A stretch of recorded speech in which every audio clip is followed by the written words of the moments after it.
Hey guys, welcome back to Ash Echoes. In today's video, we're going to be going through a tier list, but we're doing it in a really helpful way where I've got Liriell with me, who is basically the main contributor in the tier list and stuff like that over on Pridewind. She's played a bunch of the CN version, very familiar with the game, so I thought I know a good chunk about the top ranked characters because they're the ones I've played the most. But as we go past that, I thought why not get some expert opinions in here and insights for you guys. So Liriell, welcome. Where can everyone find you?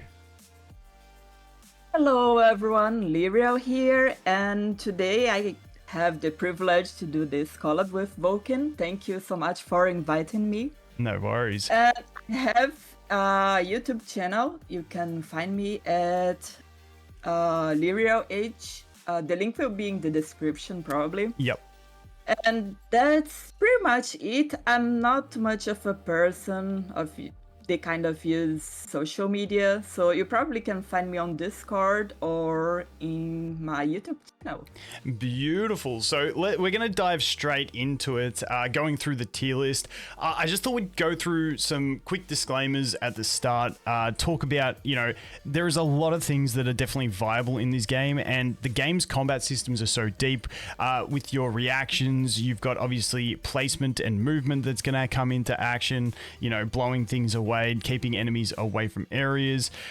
You've got all the different classes which all have their unique little differences. Some characters better against bossing, some better against range airborne units and stuff like that. So just know when you look at a tier list, there is definitely more viable units as you go down the order, but this is obviously, as you always do, you got to choose the best of the crop.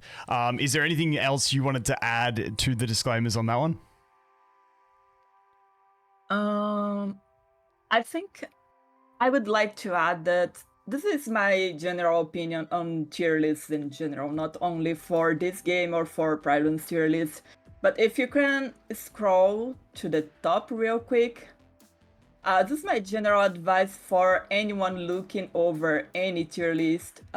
Please always take a look at the section about the tier list as well as the criteria, because the person who made the tier list definitely had a reason behind why each character is placed the way they are, and both on Prideland or pretty much any content creator tier list, they always explain this somewhere.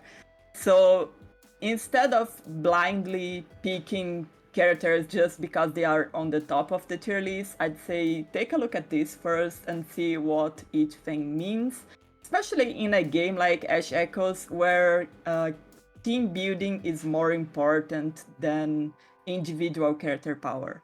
Yeah, definitely. And just to quickly summarize the four categories that we have, we've got damage dealer, specialist, buffer, debuffer, and survival. Damage dealers are normally they're centered around dealing damage. Your specialists can often do a range of things, but often are very much enabling damaging capabilities of your damage dealers. Buffers, debuffers, fairly similar. They're providing buffs and debuffs, whereas the specialists are more... what would you describe specialists? They have more interactions with the field. They have multiple roles they can fill. What else would you say about specialists? Yeah, specialists, they are very unique. That's why they have that name. So you explained it very well. They are more focused on interacting with the field, like creating elemental zones, creating barriers and stuff like that. Meanwhile, the buffers, they are more focused on buffing the attack, debuffing the damage resistance of the enemies. Sometimes they have crowd control, like rooting enemies, like Acel and Sephonis. They can root enemies pretty much for forever. It's that kind of more direct stuff to the stats. Meanwhile, specialists, they interact more with the environment, and survival are your usual healers and tanks, and their role is to keep your team alive. Yep, and you'll find different classes in the different into the different categories just based on how they operate. Obviously, you know, we've got Liriell, who is a bulwark, which normally you think falls into the tank, but because she's effective at switching between as well, she can work as more of that specialist, and that's why she gets categorized. So just keep that in note. That I just wanted to quickly cover the categories, but let's go through the S tier at the moment. And once again, they do have a CN server. We're not going to cover that in this one because it's complex enough. We don't need to dive into CN when people are just trying to get started in the game. But first of all, let's go through is it Chen Ying? I suck at names as well, so I do apologize. But she is going to be our first rate up banner in the game. Just give us a quick roundup on her and your general thoughts around the way she works. Yeah, I believe she is the easiest main carry to get at the for someone who is just starting the game. Both because she's the launch banner and we are going to get a ton of free pulls and rewards. So you are pretty much guaranteed to get her even if you don't reroll.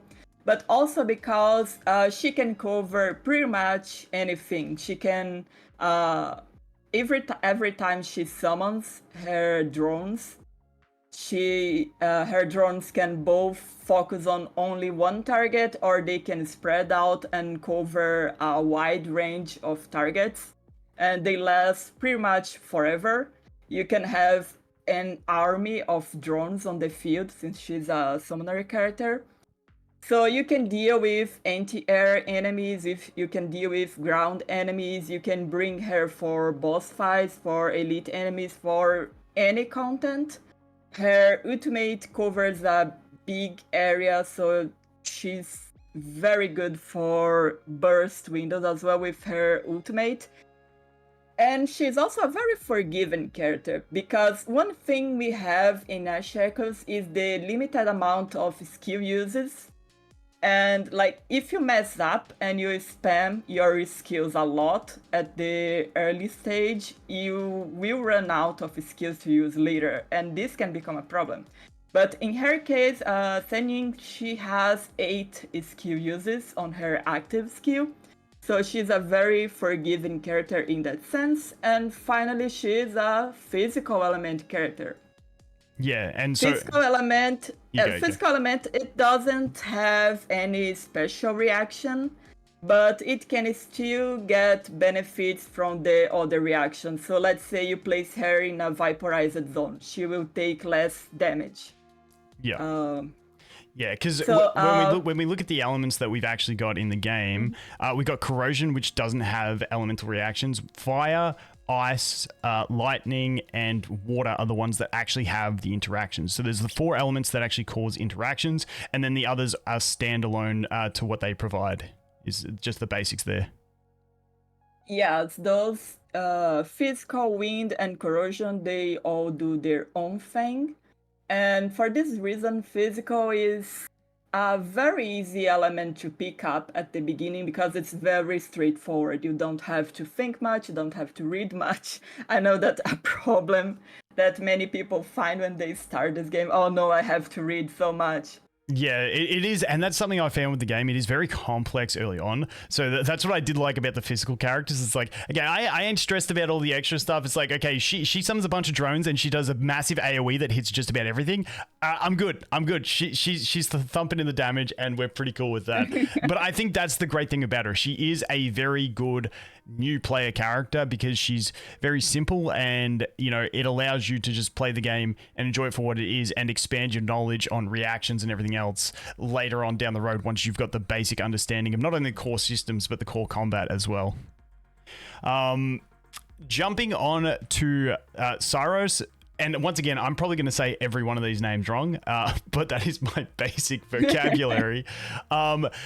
Obviously, being a striker, he's going to be great for bossing and stuff like that. He does have his form change. Do you want to just give us a quick rundown on him? Sure. Syros is the core character for the fire team and also for the explosion team. And I know that those two teams are going to be very popular since the first patch because they are very focused on dealing a lot of damage, and it's just cool. everyone likes to see things exploding on the screen and doing tons of numbers of damage. Yeah, and a couple of the cool things that I find with him, he's got that one attack where he will lunge at enemies pretty much anywhere on the field and like do massive slashes, but then go back to his original spot so he doesn't get like out of range type thing.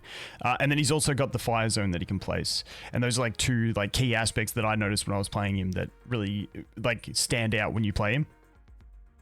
Yes, Cyrus has great mobility, which is something very important, especially when you are dealing with bosses, since bosses usually they place those very big areas on the ground and you have to get the hell away from there, otherwise you die. Yep. So having great mobility is a big pro for him, but I'd say his strongest selling point is his ultimate. Like at 0 dupes, he starts with 50% of his ultimate ready, and if you get his first dupe, he starts with his ultimate already ready to go. So you can use his ultimate from the start of the battle if you get his first dupe. And that's great because his ultimate changes his form. It changes his skills, which means he has more skill uses than most of the other characters. And it also allows you to place huge fire elemental zones from the start of the battle. So that's a huge plus. Yeah, so he's one of those ones where he works at no dupes, but at 1 it just makes him feel more efficient because you can use it straight away, easier for farming and stuff like that. And just for reference for everyone watching, the first dupe and the third dupe are the ones that sort of transform the characters, give them like a different sort of play style, whereas all the other dupes don't really, just add like stats and stuff like that. For Cyrus, he is one of the most recommended characters for you to pick from the selector. For 2 reasons, both because of the lot of utility that he offers, that we already mentioned, and also because if you pull him, if you get spooked by him, either on the random selector that you get by completing beginner missions, or let's say you are pulling for Zenin or someone else and you get spooked by him.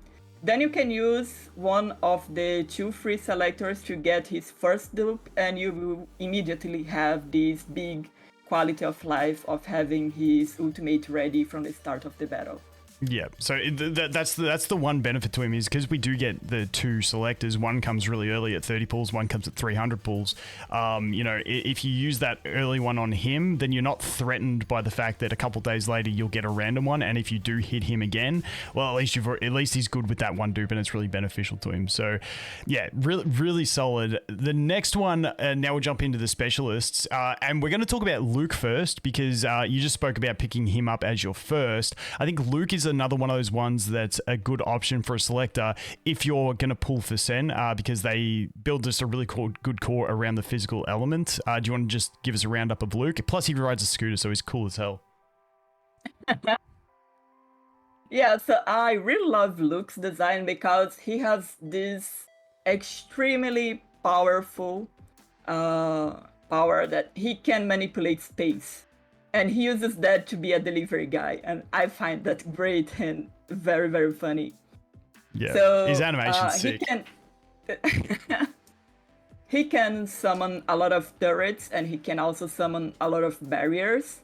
And these turrets can also taunt enemies, so he's a very well-rounded character. He can offer both good offense and defense for your team.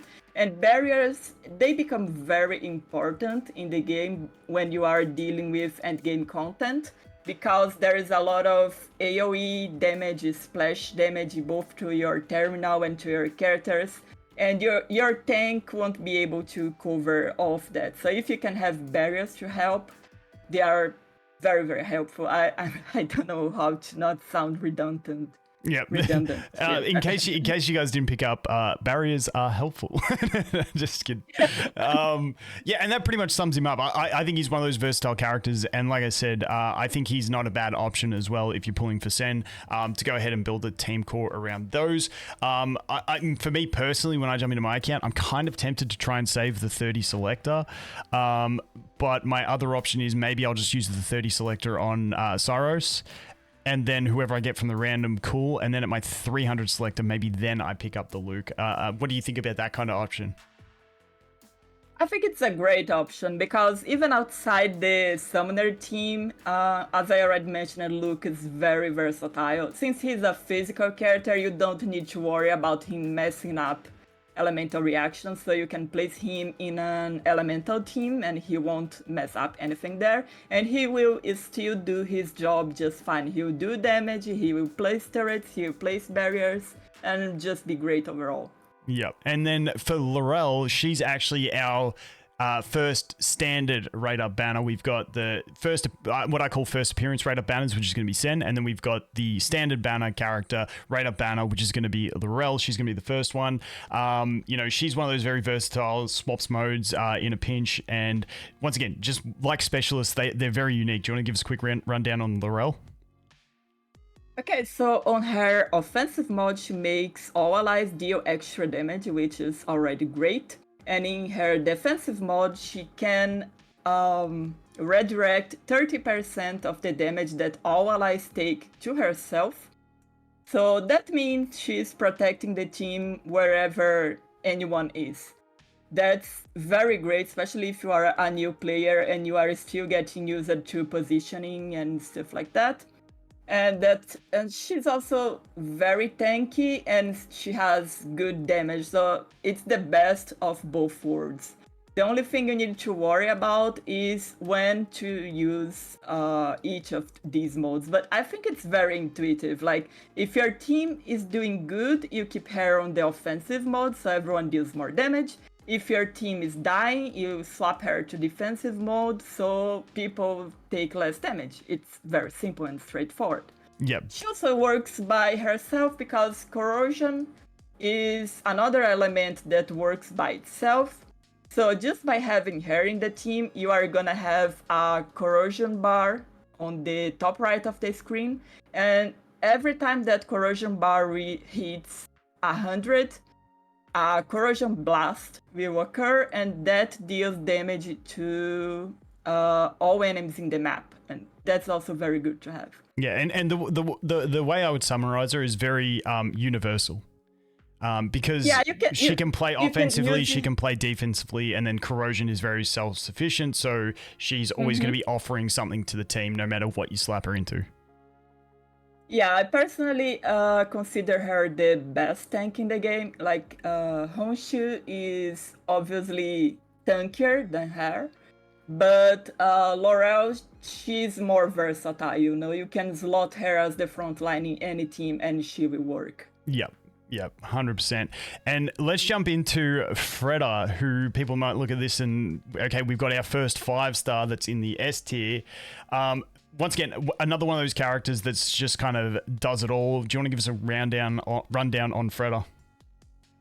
Okay, so Freda on the CN community, she is known as the secret 7-star god because she's that much above everyone else in her kit. I find it very difficult for any character anytime soon to beat her kit, honestly. She's still top tier on the CN tier list right now. So basically what she does is that she doesn't attack, she just chills in the back, singing and dancing like the idol she is. And she has 2 modes. One focused on buffing your allies, and the other is focused on healing. One thing that you have to keep in mind is that she will always be passively healing your team. It's just that in the healing mode, the healing gets stronger. And in the buffing mode, she will buff your team's attack, critical, reduce cooldowns, and if you get her to 3 dubs, which I highly recommend to get her to 3 dubs as soon as possible, she reduces ultimate cooldowns as well. So which is that's huge. A lot. Yeah. Yeah. And this entire package is a lot to have in a single character, and it benefits any team. And the great thing is she's only a 5-star, so getting those dupes isn't out of the realm of possibility for free to play as well. But it's kind of like her. She's very similar to Liriell. It's like, okay, if we're under a bit of pressure, maybe we ramp up the healing. If we're good, then we ramp up the buffing, and then we just nuke away. But just one of those versatile characters that I think will be most free to play players, like as long as you can get a copy. Just your universal healer that you're going to probably splash into most teams, unless you really pull Long King, and once again I have no idea how to say her name either. But yeah, she's going to be just basically a staple in a lot of people's teams. Would you agree with that? Yeah, I'd say she's staple to most teams, especially if you are into speedrunning and leaderboard stuff, because she increases the damage output of any team by a lot. And you can also get a copy of her for free, because there's one of the beginner missions that asks you to run the Nexus once a day. And once you run the Nexus for 7 days, you get a free 5-star selector. So you can select her from there. And there is also a pack in the shop that you can buy Freda for $1. She's the first purchase. Yeah, that's super handy. And she's in that buffer debuffer because her main value, like she could be in the survival or the buffer debuffer because her buffs are so potent. That's what she's really identified as. She's the buffer that also keeps your team alive, as opposed to the character that keeps your team alive and also buffs. But moving on from that, let's go into the survival characters. You hit me up with the first one because I have no idea how to pronounce this name. Okay, so Longqing is... Longqing, okay. Yeah, I'm not sure if I am pronouncing 100%. No, you're on record. You're on record. Yep. Okay, so the thing about her is that she has the highest healing in the game, and she's the best healer when it comes to a defensive approach. She can provide barriers to the team. That she has her small barriers from her active skill, and she has a huge dome-like barrier on her ultimate, which is very, very useful for some encounters with some more challenging bosses. And she can also attack. It's not a lot of damage, but she shoots out the little fish that look really cool. Her attack looks cool. I'd give her that bonus point. Yeah. But I'd say her biggest selling point is because one of the best memory traces in the game is called Nightmare. And that memory trace, it triggers the buff, it triggers incentive. Like every time you place a barrier, it gives one incentive. But since there are 4 Echomancers on the field, if you use Longqing's active skill, she will trigger that passive 4 times. So she's one of the quickest characters to stack up max incentive. And that's something you definitely want to get to the cap, preferably to 20. Because when you get the cap of 20 incentive, you get 200% more damage dealt. That's huge. Yep. So she's just basically the best healing healer, but also good buff capacity once you pair her with that extra ability. Is essentially the gist we're looking at. Yeah. Yeah. One strategy that you could possibly use is if you are using Nightmare, you can place her first in the battle. Then you use her active skill like 2-3 times just to trigger the passive. Then you swap her out for Freda because Freda's buffs are a lot stronger. Then with that you get both the incentive buff early and then Freda's buff. That's actually genius play, because you do have your 3 in the back and your 1 supportive character that you can rely on too. But as for her, even though she is that good, would you recommend her as one of the ones to use on your selector, or would you be looking more at the Luke Cyros type path? I mean, obviously you can skip Luke if you're not going for Sen, even though he is still useful. Like, what would you be looking at? Is there a situation in which you'd be using one of your 2 selectors on her?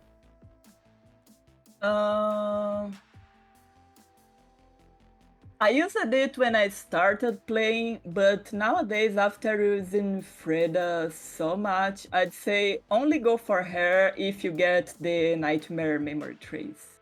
Okay, yep. Otherwise, otherwise, I think Cyrus, Luke, or even Liriell are better investments for the selector.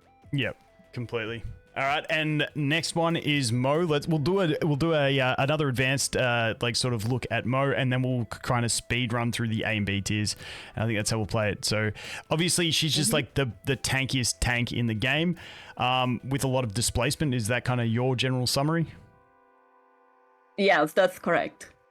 Yeah. So you go. There isn't much else to say about her, but she has the displacement that she offers is actually great because you can group all enemies into one place, and that makes it easier for you to wombo combo with your team and like kill a lot of enemies at the same time. And once she gets her dupes, she can also lower the fire elemental resistance for all enemies. And I think she can also increase the fire elemental damage. So she is mainly used if you are going for the pure fire team. But the pure fire team, it will only become like one of the best teams only we get Bailitsu released, and he will come like a couple of patches later. Which one's he? He's on B tier because he came very early. Yeah, there is him. He's very strong, but since he came very early and a lot of other strong characters came later, he ended up being pushed down. Power creep's not a thing, guys. Don't worry about it. All right, let's try and turbocharge through the A tier. Hassel, I think he's one of the coolest characters in the game. He's got this ghost arm that shoots with him. I think it's absolutely wicked. He's got like an energy that charges up, and when it hits full, you can go and you can summon the ghost arm, and then he just basically hammers damage until it runs out. Anything else you want to add about Hassel? Or Hassel, however we say his name? I don't know. I think both ways work for him. But yeah, he's a great character, and he can offer a lot of burst damage when he has his ghost hand up because he starts shooting like crazy. It's very, very fast. Yep. But I'd say his downside, which is the main reason why he goes to B tier later, is because you have to wait for his ghost hand to be up in order to use his ultimate, so it's a little bit tricky to handle that extra micromanaging element. And also his damage is a mix of lightning and physical. So if you are running let's say an explosion team, he won't always trigger the elemental reaction, and the extra damage from the elemental reaction is what we want in that team. Off memory, I think it's like a lot of his damage is physical and the arms damage is the lightning damage, or it's the other way around. I can't remember exactly which way that operates. It's the other way around. Okay, so he's whatever it is, but yeah, it does mix up. So he is like one of those like splashed like characters with like a cross sort of build. But I think he's really cool anyway. But he's not horrible by any stretch of the imagination. Like I said, once you get that gun arm out, it's pretty sick. Ivana is a character I have no clue about, so I'll let you take it away on her.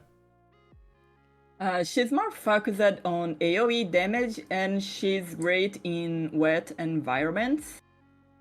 So she's a little bit tricky to play early, especially because we don't have many ice and water characters that can enable her. She'll become a little bit better later. But right now, if you want someone who is very good in AoE damage, and if you like the freeze elemental reactions, then she is definitely a good option to go. And freeze is it's one of my favorite reactions. It's a little bit random how you can trigger it. Like it's little bit tricky to trigger it because you need to be in a wet environment to have it being triggered often. But for that you can bring some Becca, since some Becca's ultimate can change the weather. Yep. So she has Everfrost and Freeze that are two ways that she can CC lock enemies and deal extra damage to them. And once an enemy is frozen in ice zone, they can trigger frost break, and that kills them instantly, and it's very funny.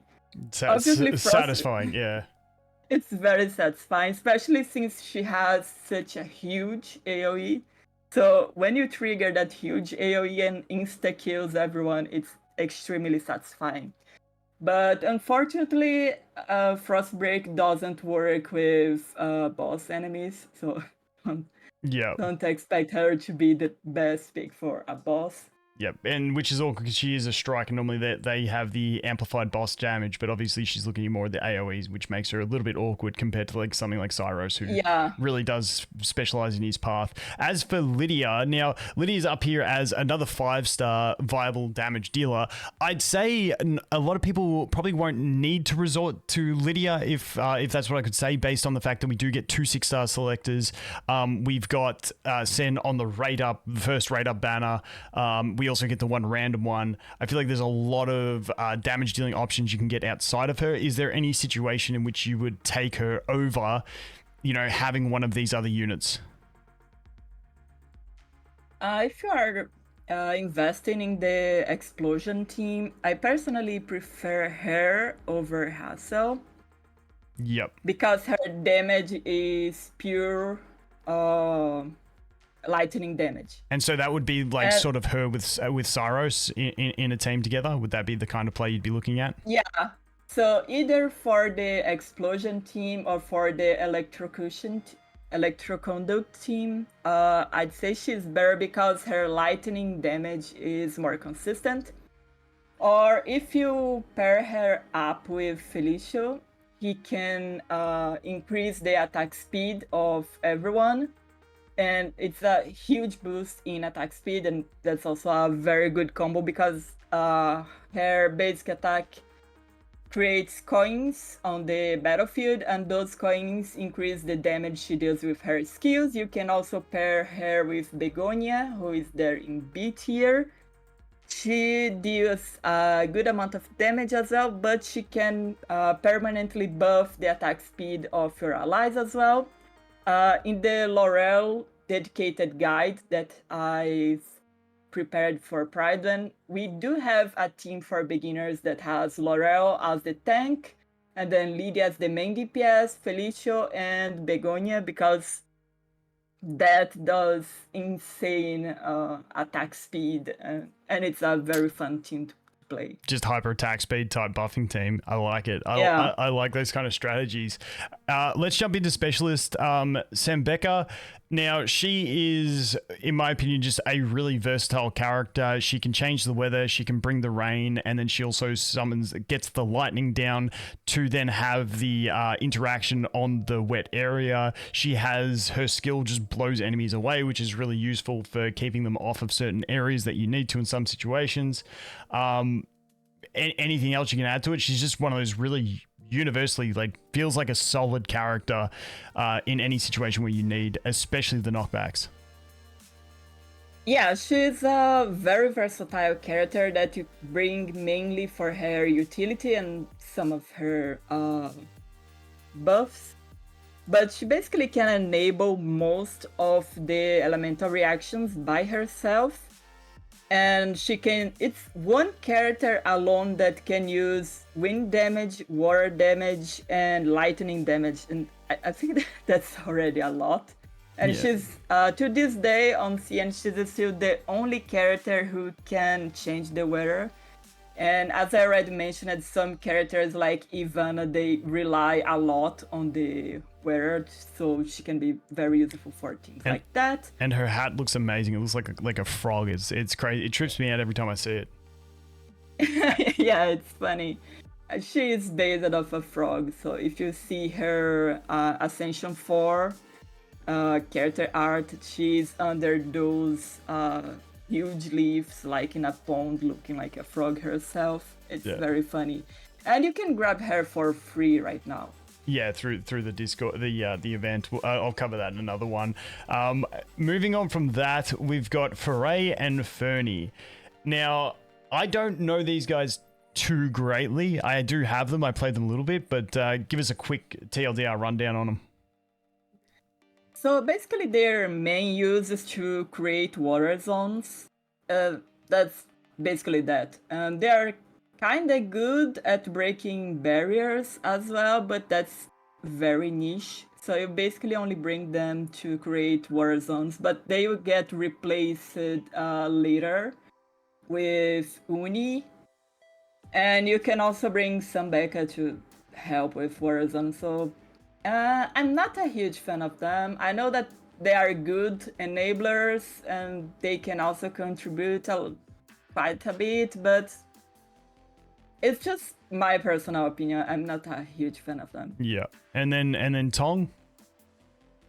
Tong he's a little bit awkward because at first sight he seems like your usual physical summoner, but at the same time he doesn't synergize very well with Senin or Luke or Midas, who comes later. He's the most recent CN character.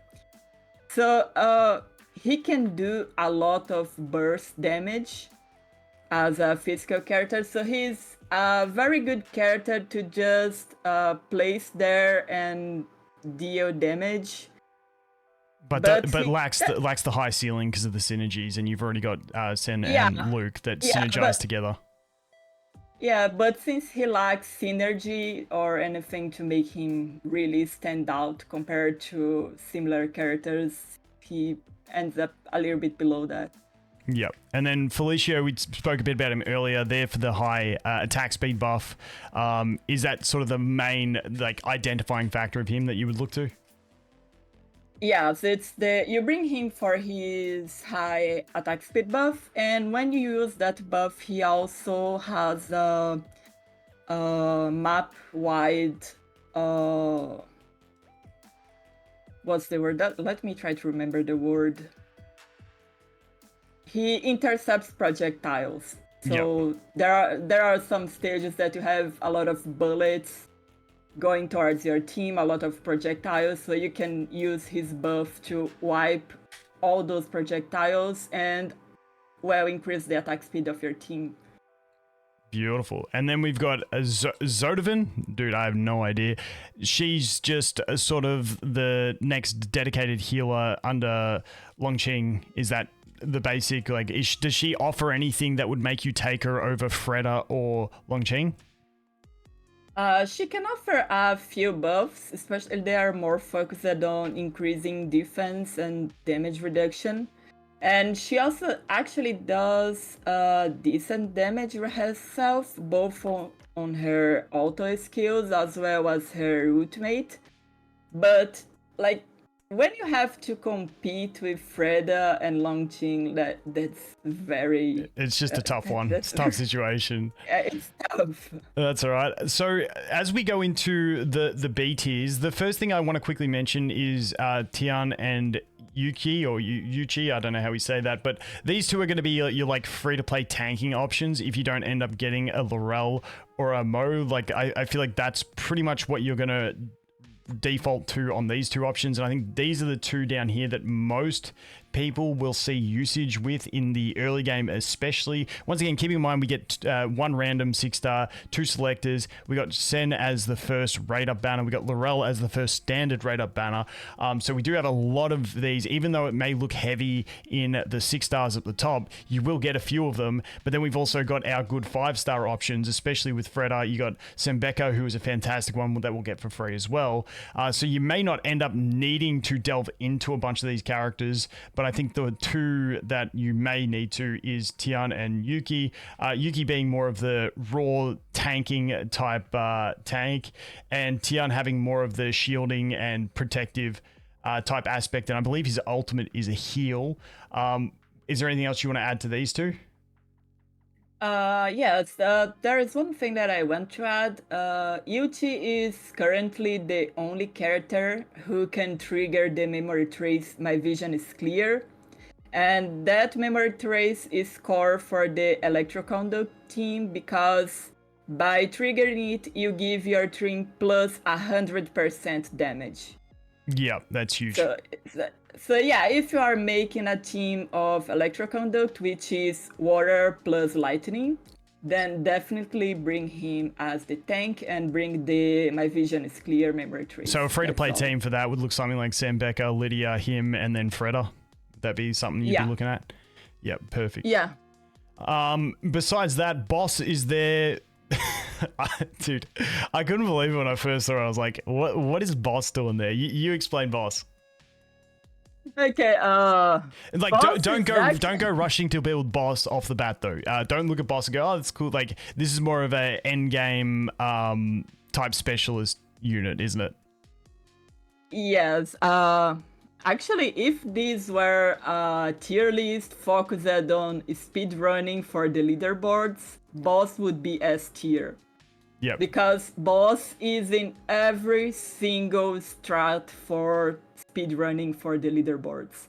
Yeah. And the reason for that is because Boss speeds up everything, like ultimate cooldowns for everyone on the field and for everyone in the backup.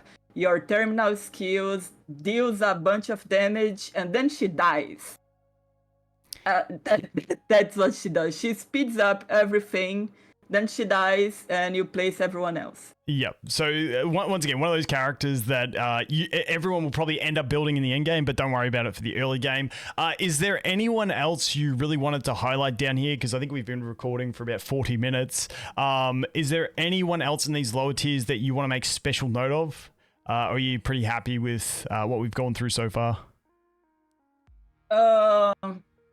I'd say to pay attention to Begonia because she's very good overall as a buffer because of her attack speed buff and her personal damage and versatility in teams. Caroline is also one of the core characters for the Corrosion team for many months to go. He will be very useful and versatile and vital for the Corrosion team for many months, so it's another character to keep an eye on. And finally, the only other I would like to mention is Sushao, the free character that we get at the beginning. Can you lower? Oh, where is she? She's here. Yeah. She has a passive trait where she can revive a character and heal them to full HP and give them a buff on attack and I think critical as well. I don't remember if it's just attack or something else. Anyway, she can save a character from death and buff them, and that's great to have, especially when you are a beginner player. So you can definitely consider her. Does anyone do cheese strats with that? Like put one of your damage dealers in the front row to get them killed so that she can revive them and buff them and then swap her out? Is that a strategy? Yes, actually there is a strategy called the Necromancer team. You bring Sushao and also Gaoya. Gaoya is there. What Gaoya does is when an ally dies, he creates a ghost of that ally that will keep fighting in the field for a few seconds, and Sushao can revive allies. Once she gets her, I think it's her third dupe. I think we will get that once we get either chapter 4 of the story or chapter 5. Once she gets her third dupe, she can revive an ally twice.